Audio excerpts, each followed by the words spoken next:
What if a single act of kindness could change not just one life, but two?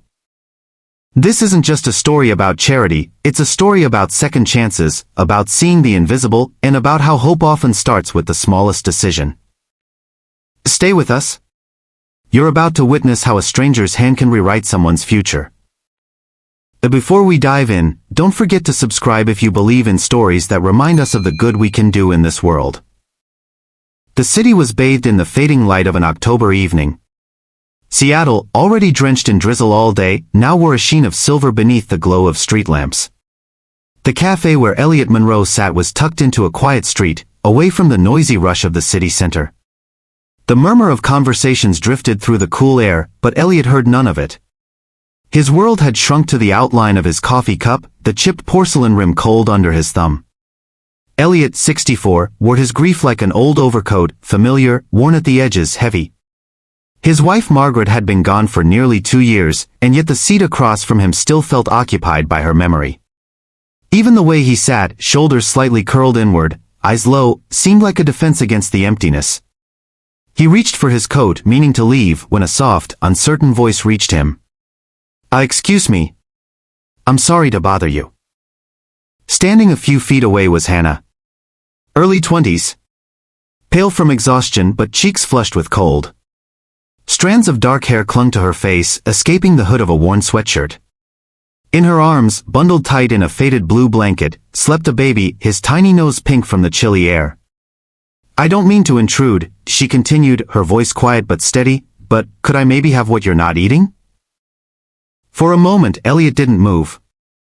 The words floated there between them, fragile, embarrassed, carrying more weight than they should. And yet, there was no bitterness in them.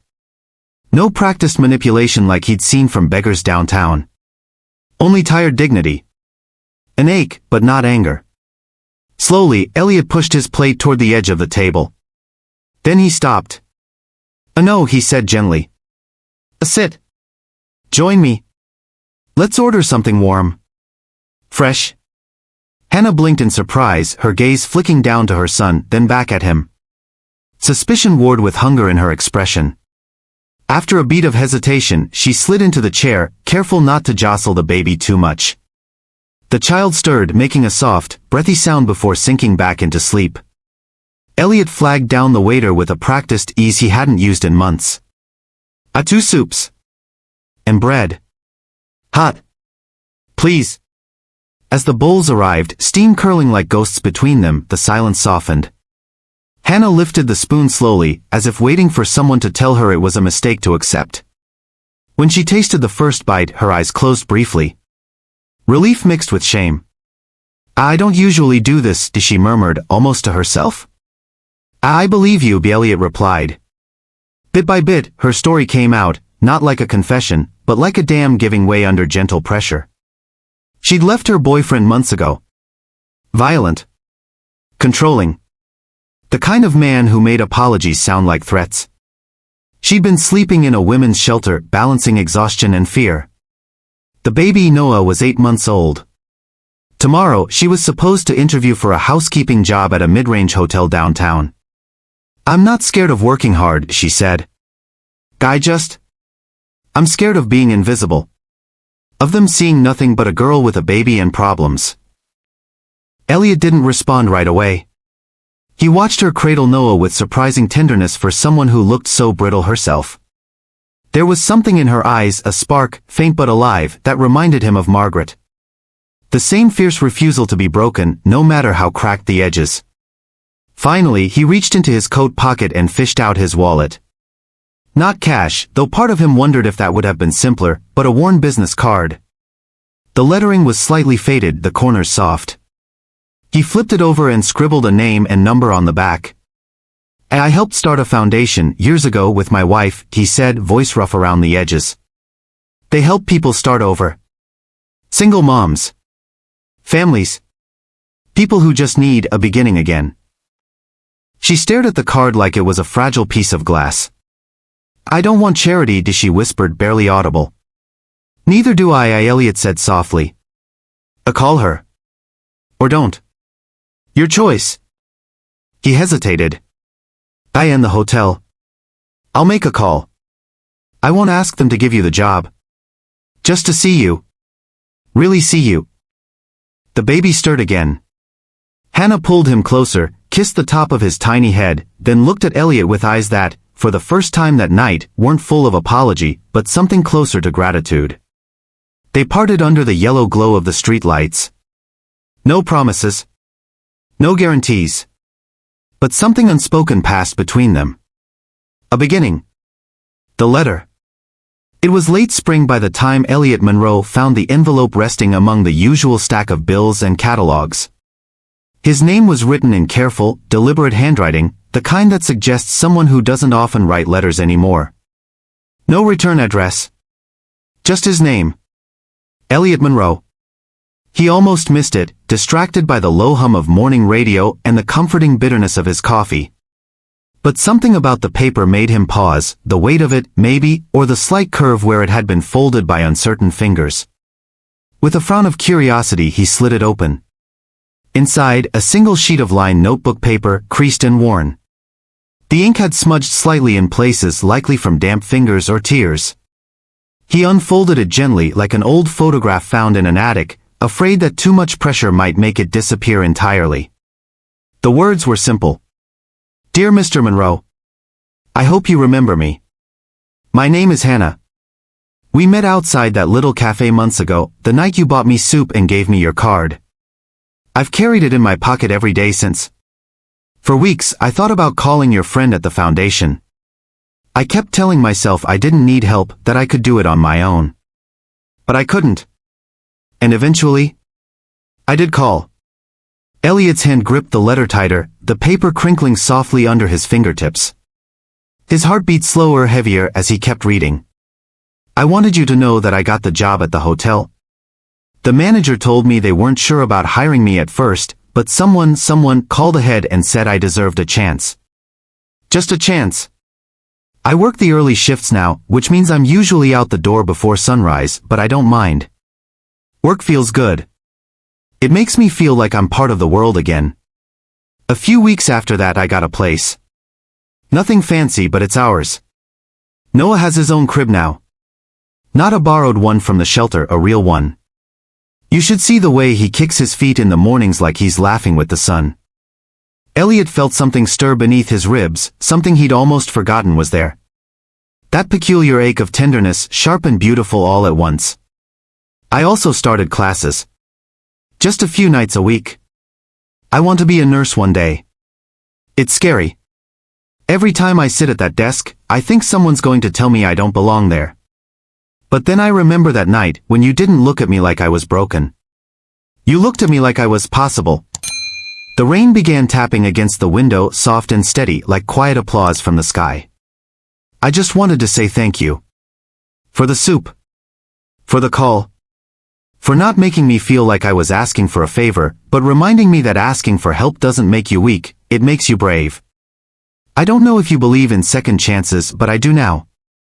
I think about that night all the time. I think about you sitting there alone, and me too, and how maybe two lonely people can sit at the same table for a little while and make something good happen. Anyway, thank you. With love and gratitude. Hannah. And Noah. He's teething now, but still smiles more than he cries. Elliot set the letter down carefully on the worn surface of his kitchen table. Outside, the clouds were thinning, light pushing through in gentle streaks. For the first time in what felt like years, Elliot smiled, not the automatic, polite curl of lips he'd learned to wear since Margaret's death, but something softer, fuller. Real. Funny, he thought. All this time, he'd believed he was the one offering help, the one extending a hand into someone else's darkness. But it wasn't that simple. It had been an exchange. Quiet. Wordless. But powerful. Helping Hannah hadn't been charity, it had been a kind of rescue for himself, too. Proof that broken things, hearts, futures, lives, could knit themselves together again if someone just gave them the chance. The kettle on the stove whistled softly, but Elliot didn't move to silence it right away. He let the sound fill the small apartment as he read the letter one more time. Not for Hannah this time. For himself. A second chance, folded neatly on a single sheet of paper. The summer heat had arrived in soft waves by the time Hannah pushed open the door to the modest apartment she now called home. The air smelled faintly of detergent and baby powder, mingled with something sweeter, maybe the cheap vanilla candles she'd picked up at the discount store the week before. Noah's laughter echoed down the narrow hallway as she balanced the grocery bag against her hip. He was sitting in the center of the living room, surrounded by plastic rings and stuffed animals, his gummy smile wide despite the two tiny teeth emerging from his lower gums. She couldn't help but smile back. Even when her arms ached from carrying too many things up the stairs, even when exhaustion buzzed faintly at the edges of her mind like a persistent fly, she smiled. Because it was theirs. The carpet was threadbare. The wallpaper peeled in certain corners.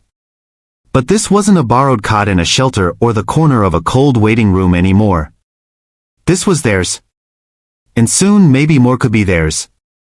On the table by the window sat an unopened envelope, the official kind, the kind that made her stomach flutter with equal parts dread and hope. Community College of Seattle printed across the return address in small, utilitarian type. She'd been waiting for that letter for weeks, part of her convinced it would never come. Every doubt she'd ever carried tried to rise to the surface again. Too late. Not smart enough. A dropout. A statistic. But the letter was there. Real. Heavy with meaning. She let it sit untouched for now, letting her heartbeat slow, letting the shape of her life settle around her like a coat warming her shoulders. Instead, she knelt beside Noah, pressing her forehead to his. Guess what? She whispered softly. No matter what that letter says, we're not who they think we are. Noah gurgled his approval, slapping his hands against his thighs, delighted by her closeness. The apartment, for all its peeling edges, felt alive with possibility. Across town, Elliot Monroe stood by the waterfront, leaning lightly on the rail as ferries drifted slowly across the gray-blue sound. His reflection looked older in the water's ripples, creased, tired, but his eyes had a different weight now. Not just memory. Expectation. For weeks now he had felt it, the quiet shift in his own world. Margaret's photo still sat by his bedside, but he didn't talk to it as often anymore. Not because she was further away, but because maybe now, he was starting to believe she wouldn't want him living only in memory. His days were punctuated by phone calls now, to the foundation, to old friends, even to the manager of the very cafe where he and Hannah had met. Conversations that didn't just drift into the fog of loneliness but connected to something. People. Purpose. One evening the phone finally rang. The number was unfamiliar, but something in his chest told him to answer before the second ring. Mr. Monroe? It was Hannah's voice. Stronger. Steadier. Like the first bird you hear at the end of a long winter. I just wanted to tell you. I got the acceptance letter. She paused as though still testing the sound of those words aloud. A nursing program. I'm starting this fall. Night classes mostly so I can keep the job at the hotel. It's gonna be a lot. But I'm ready. I wanted you to know because you helped me believe it could happen. The silence that followed wasn't awkward. It was full. Weighty but warm. I'm proud of you, Elliot said finally. Not because of me. Because of you. On the other end of the line, a shaky breath. Not crying, becoming. Band. Noah's walking now, she added with a soft laugh. Well, more like falling sideways. But still. That laugh reached into places Elliot thought were closed off for good. He didn't know what the future would hold for Hannah. Or for himself. But something had shifted. He thought about the word change and realized it wasn't sudden like a storm or loud like applause. It was quiet. Persistent. Like dawn creeping over the edge of rooftops before anyone's awake enough to notice. Before they hung up, Hannah added, hey. I don't know if you'd want to, but maybe one day, you could meet him properly. Elliot's throat tightened unexpectedly. I'd like that, he answered. Very much. That fall, the days grew shorter, the rain frequent. But the city seemed brighter somehow. Two people, who should have remained passing shadows in each other's evenings, instead drifted into orbit, tethered by something neither of them could quite name. Maybe not salvation. Maybe not rescue. but change. And that sometimes was enough. Second chances rarely arrive with fanfare. They show up quietly, in the spaces between strangers, in a bowl of soup on a cold night, in a simple phone call. Hannah didn't need saving, she just needed someone to see her. And Elliot? Maybe he needed the same. Sometimes when you reach out to help someone, you realize you were saving each other all along. If this story moved you, if you believe the world needs more of these small but powerful moments, make sure to subscribe for more. Because the stories we tell shape the world we live in. And together we can build one full of second chances.